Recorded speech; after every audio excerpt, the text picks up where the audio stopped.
Hey, you two, this is Southern Prepper 1.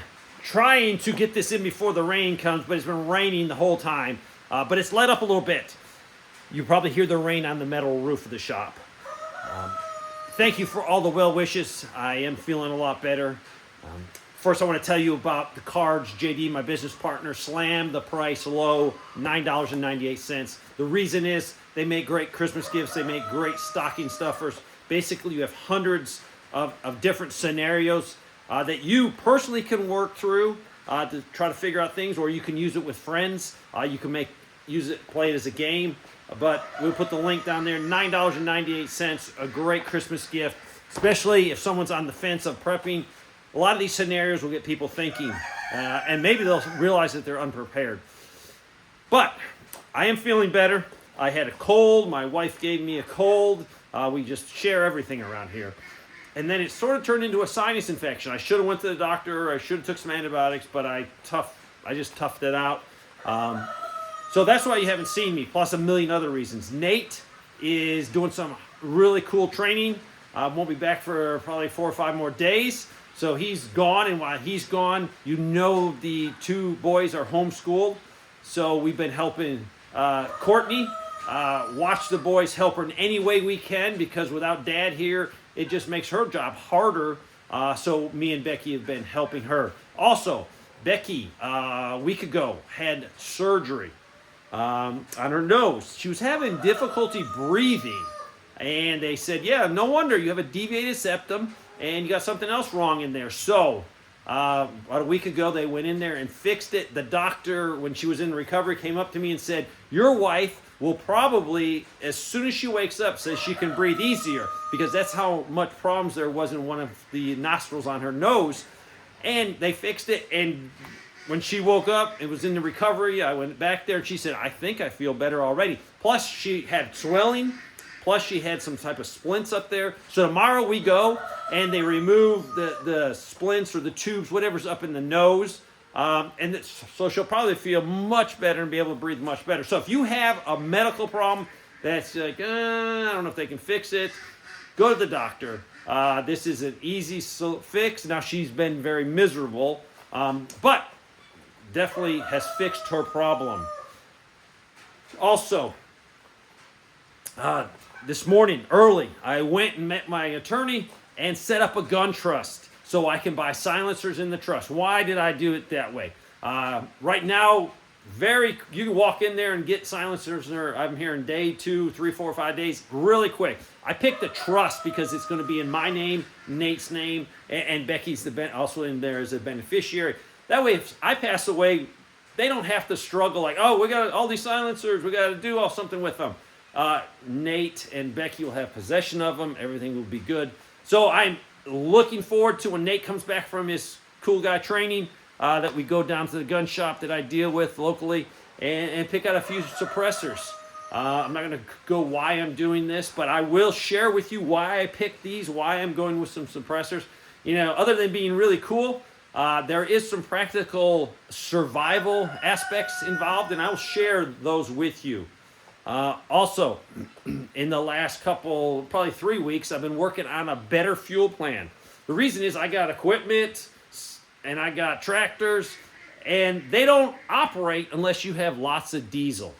So I've really increased my fuel plan because I don't want to be caught not having fuel to put in equipment. With that last storm that came through, the only reason the northern part of my county had roads cleared so we could get emergency vehicles through and people can travel back and forth was because of people that had equipment, people that had chainsaws, people that had skid steers, people that had mini excavators. That is what cleared our northern county.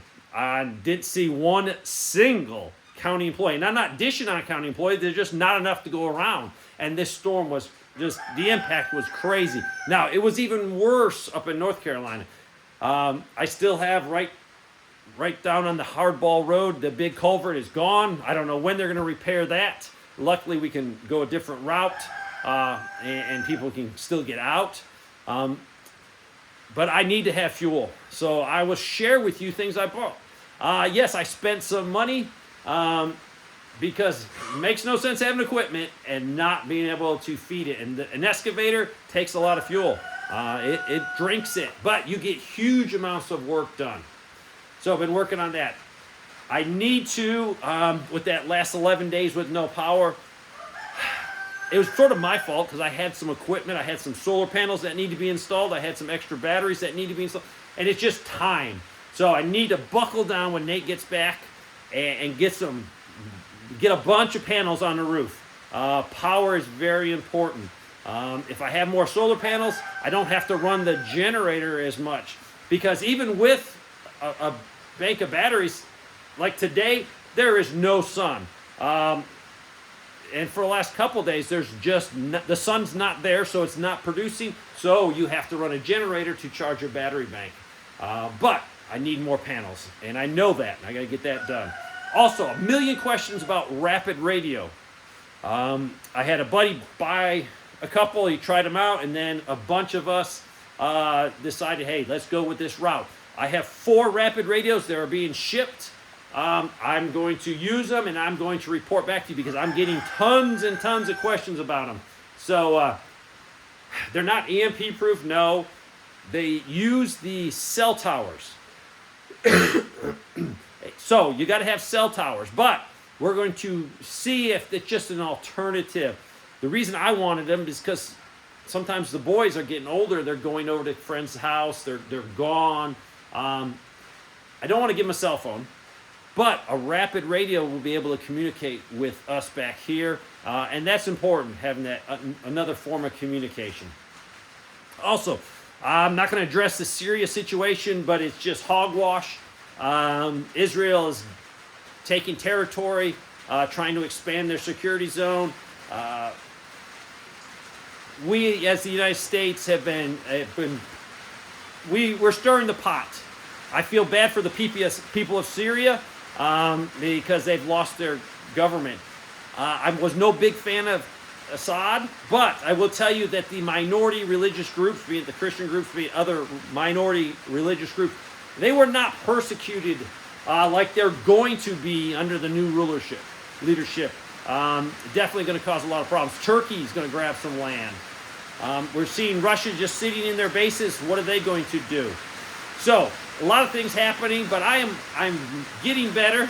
And when I get sick, I don't feel like doing anything. I'm a wimp. When I was younger, I would work through my sickness, go to work, sick as a dog. Older, I'm not going to do it. I'm going to lay on the couch. I'm going to milk it for all it's worth. But I'm fine.